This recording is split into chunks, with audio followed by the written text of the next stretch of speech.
Hey everybody, back to videos. I had a night off, needed to recharge. This is video 8. I decided to do one on a concept that I read about when I was 15. It's such a simple idea that encompasses so much of life. I was into reading about Buddhism, and I think regardless of your religious or political affiliations, it's a good idea to keep an open mind about philosophies from all reaches of the world, because you never know what you can learn and gain from it, and discard it if you don't agree, but it could ultimately help you. Always keep an open mind. So we all have things in life we get upset about. Mad the person ahead of us won't drive faster. Sad someone we trusted stole from us. Whatever the case is, the point is life is full of bullshit. So in Buddhism, there's something called Four Noble Truths. The first one is that all life is suffering. The second noble truth is that the root of all suffering is desire. That sounds weird, but I got to thinking about it, and it's so accurate and can be a key idea in getting rid of a lot of your distractions, roadblocks, and irritations in life. So if desire is suffering, then what does it mean? Desire is the want of things, whether physically or abstract. I'm upset I was lied to by a friend because I desire friends that don't lie. So I'm mad at McDonald's. They put pickles on my cheeseburger because when I asked them to not put pickles on my cheeseburger, it's clear I desire a pickleless cheeseburger. And now I'm pissed because I ate McDonald's for 10 days in a row and gained 3 pounds. Why would I expect that? So to apply this theory to life, if you start to understand what to expect and desire from certain circumstances or individuals, you can find a lot of peace with yourself. Are your expectations for your life and others realistic, or are you setting yourself up for more suffering? Say, for instance, you're in a relationship and the other person cheats.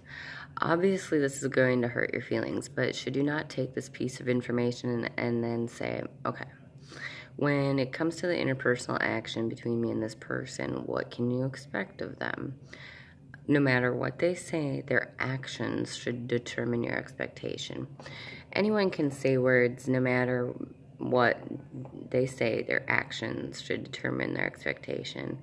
So if so-and-so goes and works at Walmart 5 days a week, but they say that they're an astrophysicist, what should you believe? Should you believe their words or their actions? If time and time again people go against what they say or show a lack of integrity and participate in common behavior, what should you expect? If you expect them to be exactly who they are, is it going to be upsetting, or is it going to confirm what you thought? So I'm not trying to make this heavy about relationships, but another example in this theory is something I learned from a marriage counselor years ago.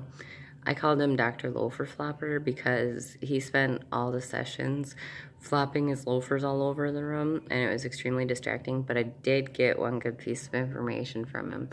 And that's, he said there are 3 stages of a relationship. The honeymoon phase, where you love everything about the other person and justify what would typically irritate you. For instance, oh, it's so cute the way he never wears matching socks.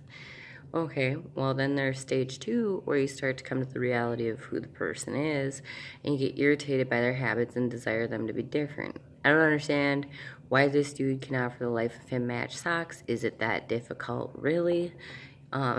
This is the stage where most relationships fall apart. And then there's stage 3, where the long-term relationships that have lasted reach a level that is much harder to break. And that's the stage where it's, oh, that's just him. He never wears matching socks. It doesn't faze you. What happened in this final stage is you adjusted your desire and expectation to reality, and you no longer have to suffer about it. This obviously goes on a broader spectrum than just relationships, but it is a consistent theme in a lot of people's lives. The other person isn't what they expect or desire, and it becomes a huge pile of toxic crap because you can't change anything about another person. They have to choose to do it themselves, or you just have to accept who they are. The key here is forming your expectations around reality, and you will start to curve away from suffering. Expectation, though, cannot be realistically acquired until you possess one key piece of information, and that is you can only control one thing in the world, and that is you, your actions and reactions. Get it in your head right now that you cannot control other people's actions, emotions, preferences, and you cannot control random happenstance of the world. The best way to understand what is to expect is observe patterns of probability and understand what typically happens is probably what's going to happen, and prepare your action and reaction accordingly. The main point is if you start understanding patterns and that you can't control anything other than yourself, then you'll be more in touch with what to realistically expect, and life and interpersonal relationships will start to flow a lot better. Really, can you get mad if you were pulled over speeding when you know it's illegal to do so, and that that's one of the exact reasons there is patrol? What did you expect? You didn't do all your tasks at work and your boss gets after you. Is it not your job to do your job? Did you expect you should be the one person that gets paid for this list of tasks, and you were surprised you were supposed to comply and in not doing so received consequence? If you had realistic expectation, you probably won't feel upset, but rather more accountable, and you probably just adjust your own behavior accordingly. And again, this goes for anything, not just speeding or not doing what you're not supposed to do at work. But obviously, sis, he ain't gonna match his socks, you know. Expectation and desire are the root causes of suffering. When you're upset, ask yourself, what did I expect? It's that easy. And such a simple concept has sat with me for 16 years, and I use it almost daily to remind myself that realistic expectations bring peace of mind, and I hope it helps you guys in some way also. So thank you for watching, and please don't forget to like and share.